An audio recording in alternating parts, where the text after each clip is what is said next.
네, 보신 것처럼 인천의 한 대형병원 장례식장 앞에서 집단 흉기 난투극까지 벌었습니다.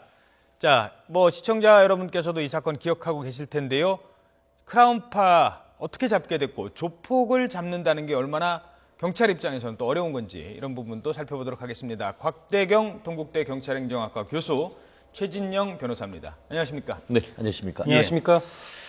조직원이 잡힌 조직원만 71명이에요. 네. 꽤 큰 조직 아니겠습니까? 네, 그렇습니다. 이 조직 같은 경우는 1993년에 결성이 돼가지고 어허. 그동안 세를 늘리다가 이제 2000년 되면서 조금 세가 줄긴 했어요. 예. 그러다가 다시 교도소에 수감됐다가 출소를 한 그런 사람들이 다시 또 재결성되면서 세력을 키워왔던 겁니다. 그래서 어떻게 해서 일망타진을 됐죠? 그동안 사실 4년 정도 이상 예. 여러 가지 이제 정보들을 수집을 했는데요. 4년 전에 있었던 그 인천 길병원 그 앞에서의 그 칼부림 사건을 기억을 하실 겁니다. 예. 그때 이후로 계속 그 정보를 수집을 해왔고요. 그리고 근거지를 삼고 있는 그 유흥업소들에 대해서 그동안의 그 피해 사례들 이런 것들도 이제 수집을 해왔던 거죠. 그래서 여러 사람들의 어떤 진술 이런 걸 바탕으로 하고 그 사람들이 이제 주로 이제 돈을 갖다가 이제 버는 자금을 추적해가지고 결국 이렇게 일망타진을 하게 된 것 같습니다. 조폭을 일망타진한다는 게 쉽지 않은 것 같은데 신고 네. 전단도 있고 여러 가지 있습니다만 일단 어떤 방식으로 이 수배나 작전을 펼칩니까? 사실 조직 폭력배를 이렇게 일망타진하는 것은 굉장히 어려운 일입니다. 예. 일단 피해자들이 자신들의 그 피해 사실에 대해서 솔직하게 수사기관에게 이야기를 해주지 않죠. 자기들이 이제 굉장히 보복을 두려워하는 그런 상황이기 때문에 이런 사람들을 설득하는 것도 중요하고요. 그래서 사실 인천지방경찰청장이나 그 해당 관할 경찰서장의 의지도 상당히 중요합니다.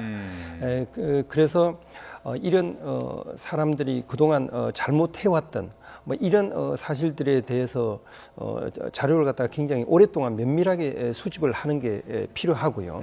그리고 피해자들에게 철저하게 이제 신변을 보호하고 그래서 자신들이 신고한 사항들에 대해서 경찰에서 이제 보호해 준다는 그런 어떤 믿음을 주는 것도 중요합니다. 신고자들을 보호해 준다는 믿음도 있어야 되고요. 그리고 두목까지 딱 검거를 해야 되지 않겠습니까? 네. 이거 흔히 말하는 밑에 똘 땡땡 이런 사람들 네네. 잡아서는 안 되잖아요. 네.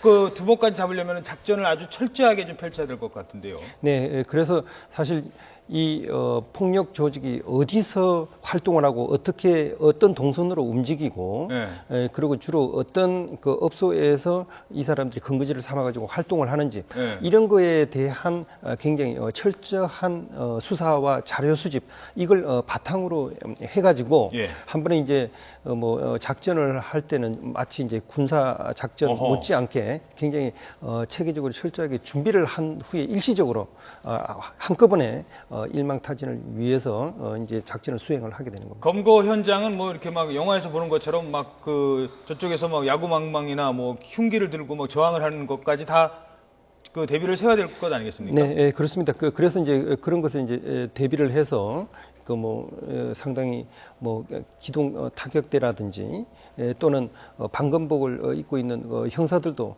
어느 정도 이제 무장을 하고 현장에 투입이 되는 그런 경우들도 있고 또 일시적으로 그 행동을 좀 마비시킬 수 있는 테이저건 이런 것들도 이제 사용을 하고 합니다. 예. 네, 그런 것 같습니다. 실제로 그 경찰 같은 경우에는 그 집단 폭력 대처 매뉴얼이라는 게 있습니다. 크게 보면 3단계로 되어 있는데요. 사건이 발생해서 신고가 들어오면은 바로 할 수 있는 하는 것이 관할 경찰서장에게 보고를 하도록 되어 있습니다. 그러니까 보고를 해야 제대로 어떤 대응을 내릴 수 있기 때문인데요. 보고를 하고 나면은 초기 대응이 뭐냐면은 그 초기에 집중적으로 경찰력을 투입하도록 되어 있습니다. 그리고 거기에서 전원 검거하도록 그런 지금 지침이 내려 있는데요. 초기에 집중적으로 투입함에도 불구하고 그 인원이 모자랄 경우에는 좀 전에 곽 교수님 말씀하신 대로 기동 타격대를 지원 요청하도록 그렇게 돼 있습니다. 그래서 어떻게 보면 강력팀뿐만 아니고 광역수사대까지 합쳐서 이와 같은 것을 하도록 돼 있는데 이번 같은 지난번 2011년 10월 21일 날 경찰의 날에 그 인천 길병원에서 사건 같은 경우에는 실제로 거의 이 크라운파 100명 그리고 또 인천 간석파 30명에서 한 130명 정도가 대체해서 됐었는데 그때 이제 초동 대처가 좀 미흡했다는 얘기가 있어서 이와 같은 그 어떤 대응 그 매뉴얼대로 제대로 했었어야 하는 그런 비판도 있었던 것 같은데 말씀드린 대로 이 그 조폭들이 굉장히 그 격앙돼 있는 상태에서 경찰도 쉽지 않은 건 사실입니다. 그럼에도 불구하고 초동 대처를 잘 해야만 어떤 시민을 안전으로 지킬 수 있기 때문에 그러한 점은 경찰이 명심해야 될 것 같습니다. 알겠습니다. 마지막으로 간단하게 그 크라운파 아까 잠시 얘기했습니다만 크라운파가 어떤 조직이었는지 혹시 간단한 설명을 좀 들을 수 있을까요? 어떻습니까? 예, 크라운파라는 이름이 붙은 것은 그 인천 중구 신월동에 있던 크라운 나이트클럽 이름을 딴 겁니다. 아하. 예, 그래서 이 조직들이 처음에는 그 지역을 중심으로 했다가 점점 이제 새로운 뭐 신입 성원들을 모집을 하고 해가지고 새를 갖다가 이제 불렸군요. 키워왔고요. 그래서 저 유흥업소를 중심으로 활동을 하지만 그런 거에 머물지 않고 철거 지역에서 이권 개입이라든지 상당히 다양한 사업 영역으로 이제 확장을 하고 있는 그런 조직이었습니다. 알겠습니다.